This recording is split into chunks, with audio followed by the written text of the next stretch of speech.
شعیب ارناؤت صاحب نے بھی محمد بن اسماعیل کو، یہ دور جدید کے بہت بڑے محقق شعیب ارناؤت صاحب، انہوں نے بھی محمد ابن اسماعیل کو ضعیف کہا ہے۔ تقریب التہذیب حافظ ابن حجر عسقلانی فرماتے ہیں صحیح الحفظ، اس کا حافظہ خراب تھا۔ امام احمد ابن حنبل فرماتے ہیں محمل خطا کرتا۔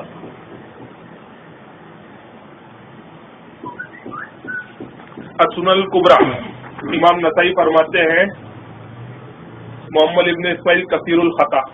دیکھیں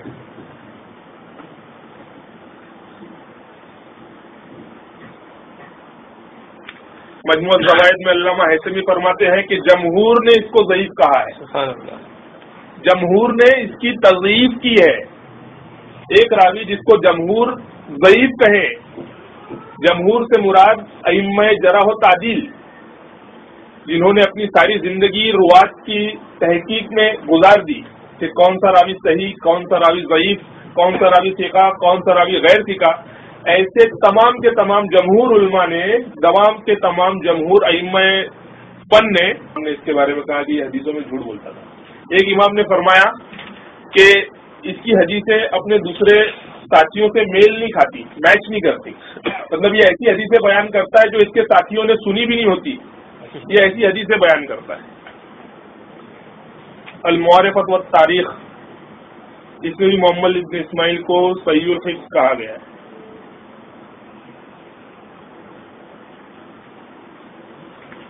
السنن الکبریٰ محمد ابن اسماعیل کو کثیر الخطا کہا ہے امام نسائی نے۔ 50 پوری ہو جائیں گی، آپ لوگ صبر سے کام لیں انشاءاللہ۔ البدر المنیر میں یہی بات میں نے جو بھی بیان کی کہ یہ اپنے حافظے سے حدیث بیان کرتا تھا اور اس میں غلطیاں کرتا تھا۔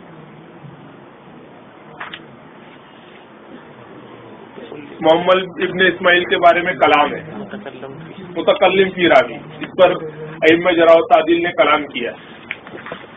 تہذیب التہذیب امام بخاری نے فرمایا منکر الحدیث۔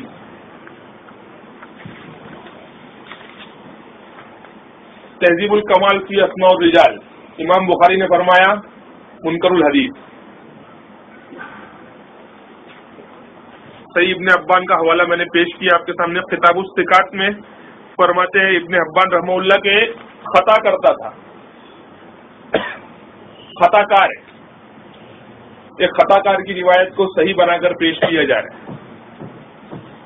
اب انہوں نے جواب دینے کی کوشش کی ہے کہ امام بخاری نے اپنی کتاب میں محمد ابن اسماعیل کا تذکرہ کیا ہے اور شواہد اور مطابقت میں اس کی حدیثیں لی ہیں، تو میں کہتا ہوں کہ اگر صرف یہی بات محمد ابن اسماعیل کو صحیح بنانے کے لیے کافی ہے تو امام بخاری نے ثابت بن محمد العابد ابو محمد، قریش بن ابی مطر الکوفی، عباد بن راشد التمیمی البصری، ابراہیم بن اسماعیل بن مجمع، ان تمام ضعیف راویوں کو بھی اپنی کتاب میں، اپنی صحیح میں بطور مطابقت اور بطور شواہد ان کی روایتیں پیش کی ہیں۔ اور سب سے اچھی بات یہ ہے کہ خود ہی امام بخاری نے اپنی کتاب الضعفاء اور تاریخ میں ان کے ذوق کا ذکر بھی کیا ہے۔ مطلب امام بخاری یہ بات جانتے تھے کہ یہ راوی ضعیف ہے اور پھر انہی ضعیف راویوں کی روایتیں بطور مطابقت اپنی کتاب میں صحیح میں پیش کی ہیں۔ اس کے لیے میرے بھائی ابو زید ضمیر صاحب نے جو حیلہ اور بہانہ لگایا ہے محمد ابن اسماعیل کو صحیح قرار دینے کا، وہ بالکل بے بنیاد ہے۔ کسی روایت کو، کسی ضعیف راوی کی روایت کو بطور مطابقت صحیح میں پیش کرنا امام بخاری کے نزدیک اس راوی کا ثقہ ہونا بالکل بھی ملتزم نہیں ہے، اس کا التزام نہیں کیا گیا۔ امام بخاری نے اس کے علاوہ بھی بہت سارے ضعیف راویوں کو اپنی کتاب میں صحیح میں مطابقت کے طور پر پیش کیے۔ 4-5 نام میں نے آپ کے سامنے لکھے لیے ہیں جن کو بطور مطابقت اور بطور استشہاد کے پیش کیا گیا، حالانکہ خود امام بخاری نے ان کو اپنی کتابوں میں ضعیف شمار کیا ہے۔ آگے فرماتے ہیں کہ محمد بن سعید کو منکر الحدیث کہا ہے، محمد ابن اسماعیل کو منکر الحدیث نہیں کہا۔ کتاب التاریخ میں ترجمے میں اب اس کا جو ہے التاریخ الکبیر، التاریخ الکبیر میں امام بخاری نے محمد بن سعید کو منکر الحدیث کہا ہے، محمد ابن اسماعیل کو منکر الحدیث نہیں کہا۔ میں کہتا ہوں امام بخاری کی صرف ایک ہی کتاب نہیں ہے، کتاب التاریخ۔ منکر الحدیث جس نے بھی امام بخاری کے حوالے سے محمد ابن اسماعیل کو منکر الحدیث کہا ہے، کسی نے بھی تاریخ کبیر کا ذکر نہیں کیا ہے، سب نے امام بخاری کے حوالے سے لکھا ہے۔ اور امام بخاری نے بہت ساری کتابیں لکھی ہیں جو ابھی تک مخطوطے کی شکل میں موجود ہیں، مطلب کہ لکھی ہوئی پڑھی ہے، ابھی تک پبلشڈ اور پرنٹ نہیں ہوئی۔ تو کسی کتاب میں لکھا ہوا ہوگا تبھی تو ان ائمہ جرح و تعدیل نے اس کا ذکر کیا ہے، ورنہ اگر کسی بھی کتاب میں نہ ہوتا تو معاذ اللہ ان تمام ائمہ جرح و تعدیل نے، جن کے نام میں نے بھی ذکر کیے، حافظ ابن حجر عسقلانی، علامہ ذہبی بدر المنیر میں، اور علامہ حیثمی نے، اور بھی دیگر ائمہ نے امام بخاری کے حوالے سے جو منکر الحدیث کی جو جرح کی ہے، تو یہ سارے لوگ امام بخاری کے ذمے جھوٹ لگانے والے ہوئے۔ اگر کسی کتاب میں یہ ذکر نہ ملے تو اس کا مطلب یہ ہوا کہ ان ائمہ جرح و تعدیل نے امام بخاری کے ذمے ایک جھوٹ لگایا، اور کسی کے ذمے جھوٹ لگانے سے ان ائمہ کی عدالت متاثر ہوتی ہے۔ پھر آپ کس کتاب سے کسی راوی کو صحیح اور ضعیف قرار دیں گے؟ اگر ان ائمہ جرح و تعدیل پر سے اعتماد اٹھ گیا، ان ائمہ جرح و تعدیل کو آپ نے محرف اور تحریف کرنے والا مان لیا، تو پھر آپ کن کی کتابوں کے حوالے دیں گے ضعیف اور صحیح کہنے کے لیے؟ یہ نئے نئے لوگ جن کو بعد میں آنے والے ضعیف قرار دے دیتے ہیں، جیسے انہوں نے ضعیف کہا علامہ البانی نے، میرے بھائی زید ضمیر نے اس کا انکار کر دیا کہ صحیح ہے، کچھ دنوں کے بعد آپ کا بھی انکار کرنے والے کھڑے ہو جائیں گے انشاءاللہ۔ تو عدم، آپ کا جو عدم ذکر کا جو آپ نے وہ پیش کیا ہے وہ یہاں پر چلنے والا نہیں۔ کسی راوی کے بارے میں امام بخاری نے اگر التاریخ الکبیر میں ذکر نہیں کیا تو اس کا مطلب یہ نہیں کہ وہ راوی کو امام بخاری نے کہیں بھی ضعیف نہیں کہا، اور بطور مطابقت اور بطور استشہاد اس کی روایت لینا ہی اس بات کو ظاہر کرتا ہے کہ وہ راوی امام بخاری کی شرط پر پورا نہیں اترتا تھا۔ اگر وہ امام بخاری کی روایت امام بخاری کی شرط پر پورا اترتا تو امام بخاری بطور استشہاد، بطور مطابق اس کی حدیث نہیں لیتے، بلکہ اپنی صحیح میں بطور احتجاج اس سے حدیث لیتے، احتجاج کرتے، اس کے لیے الگ سے باب قائم کرتے اس حدیث کے لیے، اور اس میں اس کا ذکر کرتے۔ لیکن امام بخاری نے اس کو اصل حدیث کے بعد میں ایک سند میں مطابقت کر کے ذکر کیا، استشہاد میں اس کا ذکر کیا۔ یہاں سے پتہ چلتا ہے کہ امام بخاری کی جو کرائیٹیریا تھے، امام بخاری کے جو اصول تھے، امام بخاری کی جو شرطیں تھی، اس پر یہ راوی پورا نہیں اترتا۔ تو کیا عجب ہے کہ امام بخاری نے اس کو منکر الحدیث کہا ہو؟ بالکل پاسبل ہے۔ تو آگے بڑھتے ہوئے اب یہ فرماتے ہیں کہ امام بخاری نے محمد ابن اسماعیل کو منکر الحدیث نہیں کہا، بلکہ محمد بن سعید کو منکر الحدیث کہا ہے۔ تو میں کہتا ہوں کہ پھر امام ذہبی نے محمد بن سعید کو امام بخاری کے حوالے سے منکر الحدیث کیوں نہیں کہا، جبکہ ان کی کتاب میں تاریخ الکبیر میں محمد بن سعید کے ترجمے میں منکر الحدیث لکھا ہوا ہے، تو ذہبی نے کیوں نہیں کہا، امام ذہبی نے ان کو منکر الحدیث کیوں نہیں کہا؟ حافظ ابن حجر نے محمد بن سعید کو منکر الحدیث کیوں نہیں کہا؟ علامہ حیثمی نے محمد بن سعید کو منکر الحدیث کیوں نہیں کہا؟ اور دیگر ائمہ جرح و تعدیل نے محمد بن سعید کو امام بخاری کے حوالے سے منکر الحدیث کیوں نہیں کہا؟ کیا وہ سب اندھے ہو گئے تھے؟ کیا ان کو منکر الحدیث دکھا نہیں؟ یہ ایسی عجیب تعویل ہے جس کا کوئی بھی جواب مجھے سمجھ میں نہیں آتا۔ جس کے بارے میں امام بخاری نے منکر الحدیث لکھا، ائمہ جرح و تعدیل اس راوی کے بارے میں امام بخاری کا قول نقل نہیں کرتے، اور جس راوی کو امام بخاری نے منکر الحدیث نہیں لکھا اسی کے بارے میں سب تمام کے تمام ائمہ جرح و تعدیل پیچھے پڑے ہوئے امام بخاری کا حوالہ دے کر کے کہ یہ راوی منکر الحدیث ہے۔ ایسا ممکن ہے؟ آپ بتائیں، ایسا ممکن ہے؟ بالکل نہیں۔ اگر ایسا ممکن ہے تو پھر ان ائمہ جرح و تعدیل کی کیا حیثیت رہی؟ ان ائمہ جرح و تعدیل کے بارے میں آپ کیا حکم لگائیں گے؟ کیا انہوں نے جھوٹ بولا؟ جھوٹ بولنے سے تو عدالت ثابت ہو جاتی، پھر آپ ان کے حوالے سے کسی کو صحیح اور ضعیف کیسے قرار دیں گے؟ خیر، وقت زیادہ نہ لیتے ہوئے آگے بڑھتے ہیں۔ اب انہوں نے دوسری حدیث پیش کی ہے، طاؤس کی مرسل حدیث۔ طاؤس کی مرسل حدیث پیش کی ہے۔ میں چاہوں گا کہ آپ لوگ تمام لوگ اس کی سند پر ایک مرتبہ، اب یہاں ان کی سند بیان کی ہے، دیکھیں پہلے سند بیان نہیں کی تھی، حالانکہ پہلے سند بیان کرنی چاہیے تھی، لیکن اب سند بیان کر رہے ہیں، پتہ نہیں کیا مسئلہ ہے، پہلے والی سند چھوڑ کر کے دوسری والی کی سند بیان کرنا، یہ بات بھی تھوڑی سی اٹپٹی سی ہے. خیر ہمیں اس میں زیادہ تفصیل میں نہیں جانا، آپ سند دیکھ لیں تاکہ راویوں پر آپ کو کلام سے آگاہ کیا جا سکے. یہ طاؤس کی مرسل حدیث ہے. طاؤس تابعی نے حضور اکرم صلی اللہ علیہ وسلم کو دیکھا نماز پڑھتے ہوئے کہ حضور صلی اللہ علیہ وسلم نے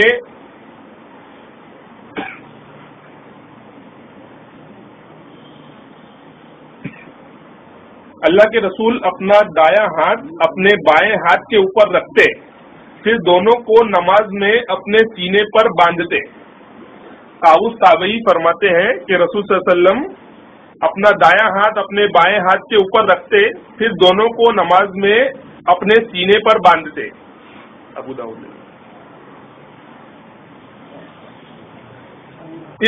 اس روایت کے پہلا راوی ثور بن یزید، آپ دیکھیں یہاں متوجہ ہوں آپ، اس روایت کے ایک راوی ہے ثور بن یزید، ان کا پورا نام ہے. یہ ان سے روایت بیان کر رہے ہیں اپنے استاد سے، اور یہ راوی مدلس راوی ہے. ائمہ نے ان کے بارے میں کہا ہے کہ یہ تدلیس کیا کرتے تھے.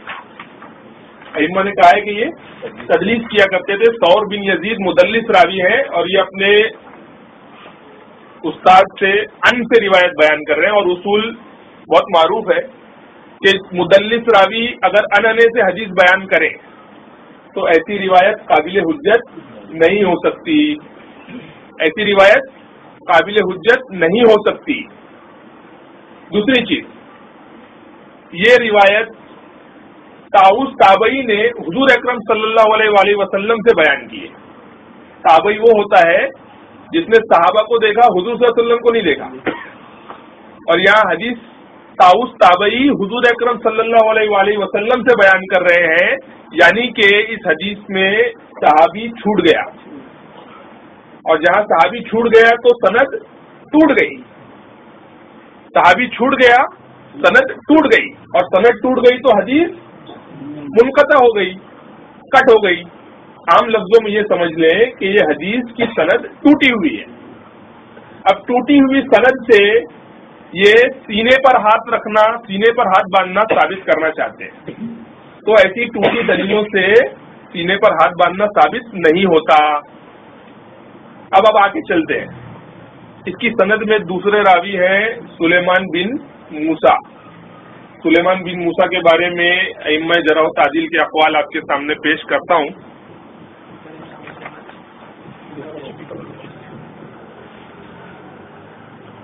سلیمان بن موسیٰ کے بارے میں امام ترمذی امام بخاری رحمہ اللہ کے حوالے سے نقل کرتے ہیں کہ امام بخاری نے سلیمان بن موسیٰ کو منکر الحدیث کہا ہے. کیا کہا ہے؟ منکر الحدیث کہا ہے. اس کے بعد یہ تہذیب التہذیب میں بھی وہی بات لکھی ہوئی ہے. سلیمان بن موسیٰ کے ترجمے میں لکھتے ہیں حافظ ابن حجر عسقلانی کہ امام بخاری نے منکر الحدیث کہا ہے.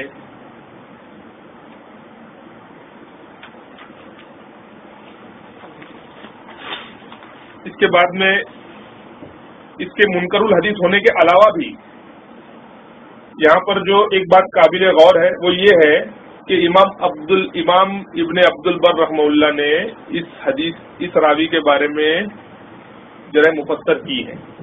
غیر مقلدین کہتے ہیں منکر الحدیث جو ہے وہ جرح مفسر نہیں ہے، جرح مفسر نہیں ہے. غیر مقلدین اپنی حدیثوں کو بچانے کے لیے ایسا جھوٹ بولتے ہیں. ٹھیک ہے، منکر الحدیث جرح مفسر ہے. اگر آپ کے نزدیک یہ جرح مفسر نہ بھی ہو تب بھی ہمارے پاس میں اس راوی کے لیے دوسری جرح موجود ہے جو میں آپ کے سامنے پیش کرتا ہوں. وہ یہ ہے کہ امام ابن عبد البر نے فرمایا صحیح الحفظ. کیا فرمایا؟ بالکل محمد ابن اسماعیل جیسا حال ہے. یہاں پر بھی صحیح الحفظ راوی ایسا راوی جس کا حافظہ ردی، جس کا حافظہ خراب ہے، جس کو یاد نہیں رہتا حدیث بیان کرتے وقت وہ بھول جاتا ہے، ایسا راوی حدیث بیان کرتا ہے. اور یہ وہ راوی ہے کون؟ سلیمان بن موسیٰ. اس کے بعد میں امام ابن جریج اور امام زہری فرماتے ہیں کہ اس کے پاس عجیب و غریب حدیثیں تھی. کیا تھی؟ عجیب و غریب حدیثیں تھی. تاریخ دمشق میں یہ بات لکھی ہوئی ہے اور تاریخ اوسط میں. اس کے علاوہ حافظ ابن حجر نے فرمایا لین الحدیث، مطلب حدیث میں ڈھیلا تھا. اب حدیث میں ڈھیلا ہو کوئی شخص تو اس کے بارے میں کیا آپ لوگ کیا سوچتے ہیں؟ کیا کرنا چاہیے؟ اس کی حدیث مان لینی چاہیے؟ قطعی نہیں. جو شخص حدیث بیان کرنے میں ڈھیلا ہو اس کی حدیث مانی جائے گی. ٹھیک. اس کے بعد میں امام ساجی فرماتے ہیں، امام ساجی رحمہ اللہ فرماتے ہیں کہ اس کے پاس مناکر تھی، اس کے پاس منکر حدیثیں تھی، بالکل امام بخاری کے جیسا قول. امام بخاری بھی اس کو منکر الحدیث فرماتے ہیں، امام ساجی بھی اس کو منکر الحدیث فرماتے ہیں. ابن عساکر اور امام ابو ذرا رازی فرماتے ہیں کہ یہ ضعیف ہے. کیا ہے؟ ضعیف ہے. تو میرا بھائی ابو زید ضمیر ضعیف راویوں سے ہم پر حجت قائم کرنا چاہتا ہے. کیا کرنا چاہتا ہے؟ ضعیف راویوں سے ہم کو منوانا چاہتا ہے کہ ہم مان لیں، سینے پر ہاتھ باندھنا، اور ہم سے مطالبہ کرتا ہے صحیح حدیثوں کا اور خود پیش کرتا ہے ضعیف حدیثیں. تو آئے تھوڑا سا اور آگے بڑھتے ہیں. اس مرسل کے بارے میں ایک اور بات جو اہل علم جانتے ہیں کہ اس میں بہت بڑا تعارض ہے. تعارض یہ ہے کہ ابو داؤد کے ایک نسخے میں، مراسیل ابو داؤد میں ایک نسخے میں حدیث کے الفاظ کچھ اور ہیں، اور جو طاؤس کی حدیث مرسل یہاں بیان کی گئی ہے اس کے الفاظ اور ہیں. میں آپ کو دکھاتا ہوں. یہ ابو داؤد کا مراسل کا حصہ،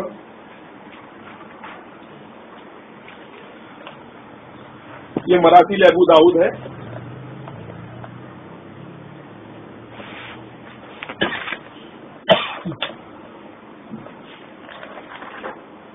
اور اس میں یہ ہے طاؤس کی مرسل حدیث. اس میں طاؤس فرماتے ہیں، حدیث کے الفاظ پر غور کریں. یہاں پر فرماتے ہیں ثم یشبکو بینہما. کیا فرماتے ہیں؟ یشبکو بینہما. اور یہاں پر جو میرے بھائی نے روایت نقل کی ہے اس میں یشد بینہما ہے. آپ دونوں الفاظ کو سمجھیں. ایک میں یشدو ہے اور ایک میں یشبکو ہے، اور دونوں الفاظ کے معنی الگ الگ ہیں. یشبکو کا معنی ہوتا ہے انگلی کو انگلی میں پھنسانا. اس طرح سے یشبکو بینہما کے انگلی کو انگلی میں پھنسائے اور سینے پر رکھ لیے. تو میں کہتا ہوں میرے بھائی زید ضمیر سے کہ اب کل سے کہ آج ہی سے انگلی کو انگلی میں پھنسا کر سینے پر ہاتھ باندھنا شروع کر دے تاکہ اور امتیاز آپ کی جماعت کو حاصل ہو جائے، ہے نا. لوگوں کو سمجھ میں آئے کہ آپ ساری حدیثوں پر عمل کرتے ہیں، آپ بہت بڑے اہل حدیث ہیں، ہے نا. ساری حدیثوں پر عمل بھی ہو جائے اور سب لوگوں کو پتہ بھی چل جائے کہ حدیثوں میں کتنا تعارض ہے. تو جو بھولی بھالی عوام ہے وہ جب آپ کو اس طرح کرتے دیکھے گی تو خود ہی سمجھ جائے گی کہ حدیثوں میں کتنا سارا تعارض ہے، اور ایک عام آدمی کے بس کی بات نہیں ہے کہ وہ ساری حدیثوں کو سمجھ سکے. ساری حدیثوں پر بیک وقت عمل بھی نہیں ہو سکتا. صحیح ہے نا. اب کوئی ایسا کر کے تو سینے پر ہاتھ باندھے اور ایسا پکڑ کے ہاتھ باندھے، ایسا تو ممکن نہیں دونوں حدیثوں پر بیک وقت عمل کرنا. تو پھر ابو زید ضمیر صاحب نے یشبکو کو کیوں چھوڑا اور یشد کو کیوں پکڑا؟ اور میں کہتا ہوں یشد کو چھوڑ دے، یشبکو کو پکڑ لے. صحیح ہے نا. پھر سند بھی ٹوٹی ہوئی، تعارض بھی حدیث میں. سلیمان بن موسیٰ منکر الحدیث ہے، صحیح الحفظ ہے. پھر اس کے بعد طور بن یزید مدلس ہے. ایسی روایت جس کے ہر راوی پر کچھ نہ کچھ بحث، کچھ نہ کچھ تکرار، کچھ نہ کچھ ذوق، اور تعارض ایسا کہ ایسا باندھے یا ایسا باندھے کچھ سمجھ میں نہیں آتا. تو ایسی حدیث سے حجت کیسے قائم ہوگی؟ اب پھر جواب دینے کی کیا کوشش کرتے ہیں وہ دیکھیں. فرماتے ہیں کہ یہ روایت مرسل ہے. ان کو اقرار ہے اس بات کا کہ یہ روایت مرسل ہے، لیکن علامہ عینی کے حوالے سے فرماتے ہیں کہ مرسل ہمارے نزدیک حجت ہے. اب یہ ہم پر یعنی احناف پر یہ الزامی جواب لگا رہے ہیں، الزام لگا رہے ہیں کہ آپ کے نزدیک تو مرسل حجت ہے تو مان لیجئے، اس مرسل کو آپ مان لیجئے. ہاں کیا فرما رہے ہیں؟ مرسل ہمارے نزدیک حجت ہے. یہ علامہ عینی رحمہ اللہ بہت بڑے جو ہیں محدث، بہت بڑے ائمہ میں سے گزرے ہیں. اسماء و رجال میں بھی ان کی ماشاءاللہ بہت بڑی پکڑ تھی، اور ان کی عمدۃ القاری اور دیگر کتابیں بہت مشہور ہیں. اور تمام لوگوں کے نزدیک جو ہے مانی جاتی ہے، جانی جاتی ہے. اب یہ فرما رہے ہیں کہ مرسل ہمارے نزدیک حجت ہے، یعنی حنفیوں کے نزدیک مرسل حجت ہے. میں کہتا ہوں حنفیوں کے نزدیک ہی کیوں، یہ تو ائمہ ثلاثہ کے نزدیک حجت ہے. اور اگر معتضد ہو کوئی اعتزاز اور کوئی اگر اس پر پاورفل اور کوئی اگر قرینہ موجود ہو تو پھر تمام ائمہ کے نزدیک حجت ہے. پھر صرف حنفیوں کا نام لکھنے کی کیا ضرورت ہے؟ ہاں ٹھیک ہے نا. اب پھر مرسل حجت ہے تو کون سی والی حجت ہے؟ یشبکو والی حجت ہے کہ یشدو والی حجت ہے؟ ٹھیک ہے. پھر سلیمان بن موسیٰ منکر الحدیث ہے، اس کا تو کہیں ذکر ہی نہیں کیا. وہاں پر بڑے زور مار رہے تھے منکر الحدیث. محمد ابن اسماعیل کے ترجمے میں منکر الحدیث کے بارے میں بہت زور لگا رہے تھے. یہاں ذکر ہی نہیں کر رہے. جس کو امام بخاری نے منکر الحدیث کہا ہے اس کا تو ذکر ہی نہیں کیا، اس جرح کا ذکر ہی نہیں. اور جس کے بارے میں نہیں کہا تھا وہاں خامخواہ جو ہے وہ بڑے بڑے پیج لکھ کر کے سفید سیاہ کر رہے ہیں، اور جہاں کہا اس کو چھپا گئے. اب ٹھیک، اب دیکھیں کہ ہمارے نزدیک یعنی احناف کے نزدیک مرسل کب حجت ہوتی ہے؟ جب ہمارے پاس مرفوع حدیث نہ ہو، موقوف حدیث نہ ہو، مقطوع حدیث ہو. ایسی مقطوع یعنی ایسی مرسل حدیث جو صحیح بھی ہو، اس میں بھی صحیح کی شرط ہے. ضعیف مرسل ہمارے نزدیک حجت نہیں ہے. اور میں کہتا ہوں ہمارے نزدیک حجت ہوئی، آپ کے نزدیک تو حجت نہیں ہے. آپ نے کیوں مان لیے؟ غیر مقلدین کے نزدیک منقطع حدیث، مرسل حدیث حجت نہیں ہے. یہ بات تو میرے بھائی ابو زید ضمیر بھی جانتے ہیں، لیکن ہم پر الزامی جواب رکھنے کے لیے انہوں نے اس حوالے کا سہارا لیا ہے. لیکن مجھے جو ہے بڑے اس کے ساتھ شرم اور افسوس کے ساتھ کہنا پڑ رہا ہے کہ آپ کو ہمارے حوالوں کی ضرورت پڑی اپنے مسلک کو ثابت کرنے. ایک حنفی کا قول کا سہارا لینا پڑا، ایک حنفی کے قول کا سہارا لینا پڑا اور اپنا مسلک اس معاملے میں چھوڑنا پڑا ہم پر الزام قائم کرنے کے لیے. خیر، ہم پر تو الزام آپ کا پورا نہیں ہوتا، کیونکہ ہم حجت اس وقت تسلیم کریں گے جب ہمارے پاس حدیثیں نہ ہو اور صرف یہی حدیث موجود ہو. ٹھیک ہے، تو میں اس پر انشاءاللہ اور بحث کروں گا. اب جب ہم ناف پر ہاتھ باندھنے کے سلسلے میں بات کریں گے تو اس پر انشاءاللہ تفصیلی گفتگو ہوگی. خیر، علامہ عینی کے حوالے سے انہوں نے لکھا کہ ہمارے نزدیک حجت ہے، اور ان کے بڑے کہتے ہیں کہ مرسل ہمارے نزدیک حجت نہیں ہے. ان کے ایک بہت بڑے امام غیر مقلدین زبیر علی زئی صاحب فرماتے ہیں، ان کی کتاب ہے نماز میں ہاتھ باندھنے کا مقام، اس میں لکھتے ہیں کہ ہم کو تسلیم ہے کہ یہ حدیث مرسل جو ہے یہ ضعیف ہے. کیا فرماتے ہیں؟ حدیث مرسل، یہ مرسل حدیث طاؤس کی ضعیف ہے، تو ضعیف حدیثیں آپ ہم پر بطور حجت پیش نہیں کر سکتے. اب انہوں نے یہاں سلیمان بن موسیٰ پر جو ہے جرح کا جواب دیا ہے. کہتے ہیں سچے تھے، فقیہ تھے، ان کی حدیث میں کچھ نرمی تھی، مطلب بریکٹ میں لکھا ہے کمزوری تھی، اور موت سے پہلے ذہن میں تھوڑی خرابی واقع ہو گئی تھی. تو ہو سکتا ہے انہوں نے یہ خرابی ذہن میں واقع ہونے کے بعد حدیث بیان کی ہو. اور ویسے بھی وہ حدیث میں نرم تھے پہلے ہی سے، خراب ہونے سے پہلے حدیث میں نرم تھے. ہاں، پہلے ہی سے جو ہے ان کی حدیثیں ہلکی پھلکی تھی، اور بعد میں اس میں ذہن میں خرابی بھی ہو گئی، حافظہ بھی خراب ہو گیا. تو اس میں انہوں نے امام بخاری رحمہ اللہ کی جو جرح ہے اس کا جواب نہیں دیا، منکر الحدیث کا جواب نہیں دیا، عجیب و غریب حدیثیں اس کے پاس موجود ہے اس کا جواب نہیں دیا. ائمہ جرح و تعدیل نے، جمہور علماء نے اس راوی کو ضعیف کہا ہے اس کا جواب نہیں دیا. ثور کی تدلیس بیان نہیں کی. ثور کی تدلیس یزید جو ہے ثور بن یزید، اس کی تدلیس بیان نہیں کی. آدھے حوالے بیان، آدھے کیا 2 حوالے بیان کیے، باقی حوالے چھپا دیے. یہ چھپا کر کے انہوں نے خیانت کا ثبوت دیا. اور دوسری بات میں آپ کو بتانا چاہوں گا کہ انہوں نے یہاں پر صحیح ابو داؤد کا حوالہ دیا ہے. اس حدیث کو بیان کرنے میں صحیح ابو داؤد کا حوالہ دیا ہے، حالانکہ میں نے آپ کے سامنے ابھی کتاب سے بتایا کہ یہ صحیح ابو داؤد کی حدیث نہیں ہے، یہ مراسیل ابو داؤد کی حدیث ہے. مراسیل ابو داؤد امام ابو داؤد کا ایک الگ رسالہ ہے. اب سنن کے ساتھ چھپ کر آتا ہے. غیر مقلدین دھوکہ دیتے ہیں. کیوں دھوکہ دیتے ہیں وہ بھی بتا دوں کہ حناف نے ان سے سوال کیا کہ آپ صحاح ستہ میں سے ایک حدیث اپنے مسلک کی پیش کر دیں. کیا کہا؟ صحاح ستہ میں سے سینے پر ہاتھ باندھنے والی ایک حدیث پیش کر دیں. تو صحاح ستہ میں تو تھی نہیں، تو مراسیل کی حدیث کو صحاح ستہ میں سنن ابو داؤد میں شامل کر کے سنن ابو داؤد کی حدیث بیان کر رہے ہیں کہ سنن ابو داؤد میں یہ حدیث موجود ہے. لیکن معاف کیجئے، آپ کے دھوکے میں لوگ آنے والے نہیں. یہاں پر جو ہے سب آپ کا پول کھل چکا کہ یہ حدیث مراسیل ابو داؤد کی حدیث ہے، سنن ابو داؤد کی حدیث نہیں. اور انہوں نے صحیح ابو داؤد کا حوالہ دیا ہے. صحیح ابو داؤد نام کی کوئی بھی کتاب امام ابو داؤد نے نہیں لکھی. صحیح ابو داؤد نام کی کوئی بھی کتاب امام ابو داؤد رحمہ اللہ نے نہیں لکھی. امام ابو داؤد نے تو سنن ابو داؤد لکھی ہے. کیا لکھی ہے؟ تو آپ نے اس کو صحیح ابو داؤد سے کیوں بیان کیا؟ کیونکہ سنن ابو داؤد میں نہیں تھی. صحیح ابو داؤد کس نے لکھی؟ البانی نے لکھی. تو البانی ان کے امام ہوئے، تو یہ امام کے مقلد ہوئے. تو مقلد ہو کے مشرک ہوئے. مشرک ہو کے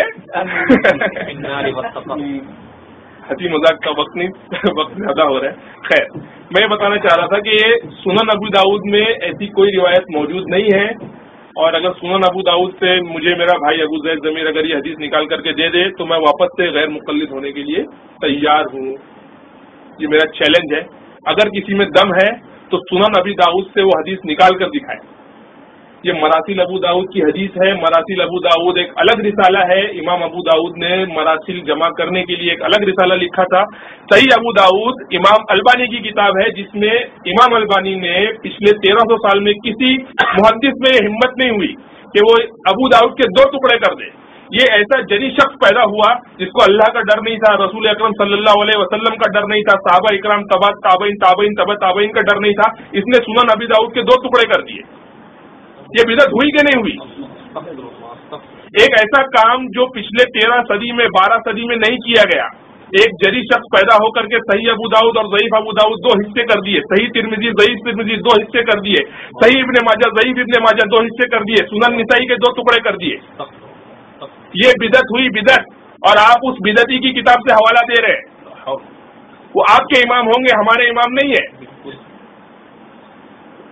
آگے بڑھتے ہوئے یہ تیسری حدیث انہوں نے پیش کی ہے. البتائی رضی اللہ تعالیٰ عنہ کی حدیث ہے. اس کے علاوہ میں یہ کہنا چاہ رہا ہوں طاؤس کی حدیث پر 24 جرحیں، تقریباً 24 جروحات، مطلب 2 ڈزن مجھے یاد ہے، میں نے پڑھی ہیں. اور میں بتا سکتا تھا، میرے پاس حوالے موجود ہیں، لیکن وقت کی قلت کی وجہ سے میں اس تمام حوالے جات کو چھوڑتے ہوئے جلدی جو ہے امپورٹنٹ جروحات میں نے ذکر کر دی. 24 جروحات میرے پاس معلوم ہے، مجھے معلوم ہے، میرے پاس ان کے اسکین پیجز اویلیبل ہیں.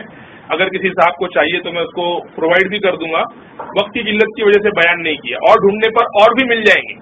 ٹھیک ہے. آگے بڑھتے ہوئے البتائی رضی اللہ عنہ کی حدیث فرماتے ہیں کہ میں نے اللہ کے رسول کو نماز ختم کر کے اپنے دائیں اور بائیں پلٹتے ہوئے دیکھا. نماز ختم کر کے اپنے دائیں اور بائیں پلٹتے ہوئے دیکھا. حدیث کے الفاظ پہ غور کریں. اور میں آپ کو یعنی ہاتھ کو اسے یعنی ہاتھ کو سینے پر رکھتے ہوئے دیکھا. اور یحییٰ نے بیان کیا کہ داہنے کو بائیں ہاتھ کے جوڑ پر رکھا. کیا؟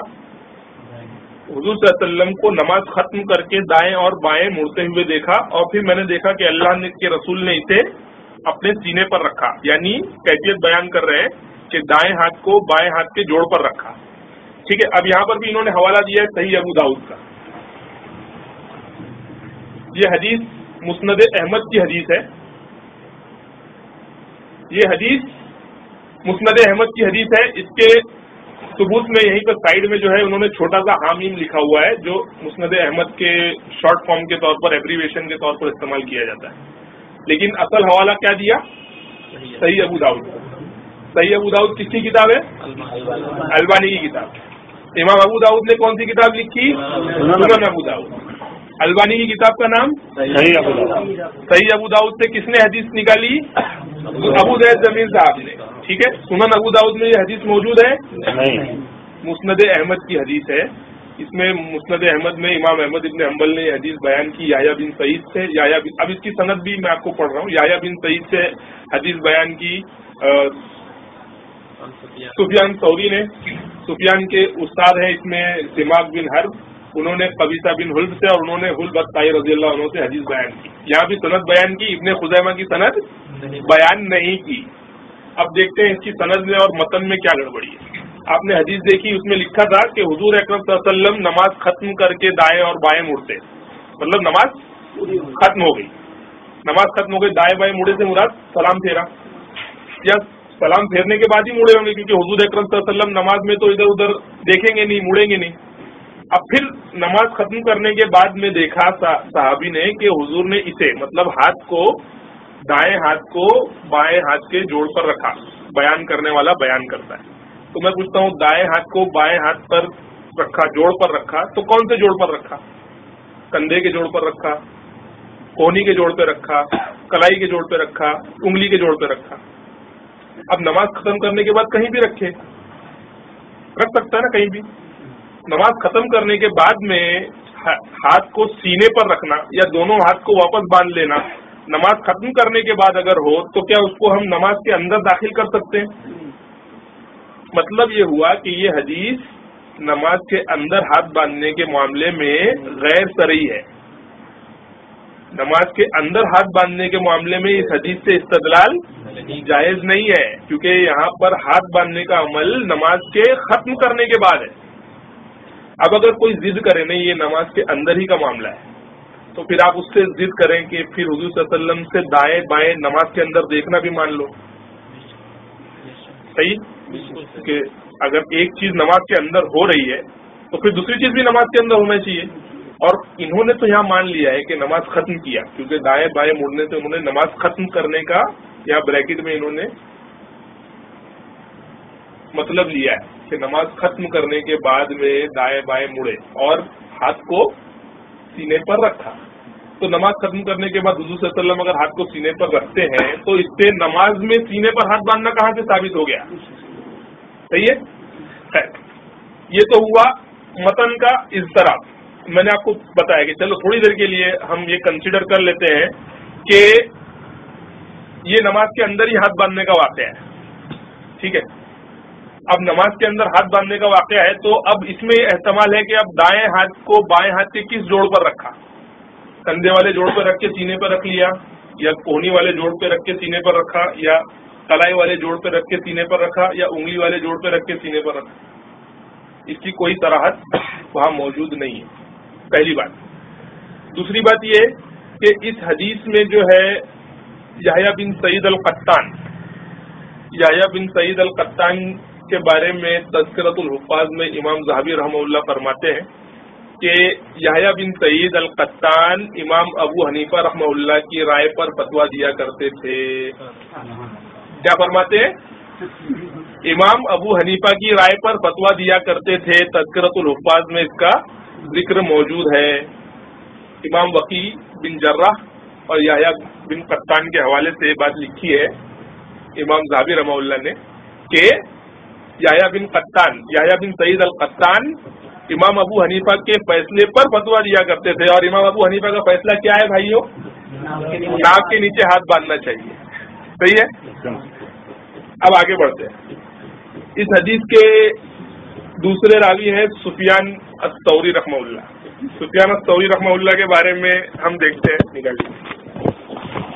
سفیان الثوری رحمہ اللہ کے بارے میں امام نووی رحمہ اللہ شرح مسلم میں بیان کرتے ہیں کہ امام ابو حنیفہ رحمہ اللہ، امام سفیان ثوری، ابن اسحاق، ان تمام فقہا کا عمل ناف کے نیچے ہاتھ باندھنے کا تھا۔ کیا تھا؟ ناف کے نیچے ہاتھ باندھنے کا تھا، ٹھیک ہے؟ اب اس کے بعد میں ہم دیکھتے ہیں کہ ایک راوی جو اس میں امام احمد ابن جو مرکزی راوی ہیں، مرکزی راوی فرماتے ہیں سوالات مسائل امام احمد ابن حنبل بروایت ابو داؤد میں، ابو داؤد نے سوال کیا کہ نماز میں ہاتھ کیسے باندھے جائیں؟ تو امام احمد ابن حنبل نے فرمایا کہ فوق السرہ قلیلا او تحت السرہ فلا باس، یعنی کہ ناف کے تھوڑا سا اوپر باندھے یا ناف کے نیچے باندھے، کوئی حرج نہیں ہے۔ کیا فرما رہے؟ ناف کے تھوڑا سا اوپر باندھے یا ناف کے نیچے باندھے، کوئی حرج نہیں۔ اب یہ راوی امام احمد ابن حنبل بھی فتویٰ کیا دے رہے؟ ناف کے نیچے باندھنا جائز ہے۔ مطلب پہلا راوی امام احمد ابن حنبل جو مرکزی راوی ہے وہ فرما رہے ہیں کہ ناف کے نیچے ہاتھ باندھنے میں کوئی حرج نہیں ہے۔ دوسرے راوی یحییٰ بن سعید القطان یہ امام ابو حنیفہ کے فتوے پر فتوا دیا کرتے تھے. سفیان الثوری ناف کے نیچے ہاتھ باندھنے، مطلب اس روایت کے پہلے 3 راوی استاد شاگرد اور اس کے شاگرد سب کے سب ناف پر ہاتھ باندھنے پر، ناف کے نیچے ہاتھ باندھنے پر متفق ہے. ٹھیک ہے. اس کے بعد حدیث کا ایک راوی ہے سماک. سماک کے بارے میں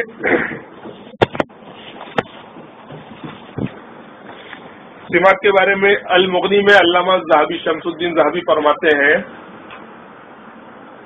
سب کو دکھ رہا ہے، ضعیف الحدیث، مضطرب الحدیث.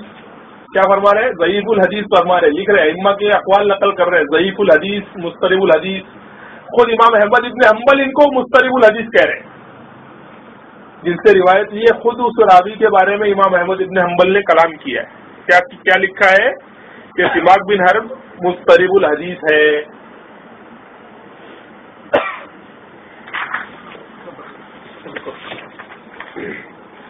یہ جرح و تعدیل، کتاب جرح و تعدیل، اس میں امام احمد ابن حنبل سے سوال کیا گیا سماک بن حرب کے بارے میں کہ وہ مضطرب الحدیث ہے یا نہیں، تو فرمایا نعم، مطلب ہاں ہے، مضطرب الحدیث ہے. سماک بن حرب مضطرب الحدیث ہے، مطلب ان کی حدیث میں اضطراب ہے. ان کی حدیثیں جو ہے کبھی کچھ کبھی ناف کے نیچے، کبھی ناف کے اوپر. اب یہ ناف کے اوپر بیان کر دی، حالانکہ ان کے نیچے سبھی راوی ناف کے نیچے ہاتھ باندھنے والے. ٹھیک ہے.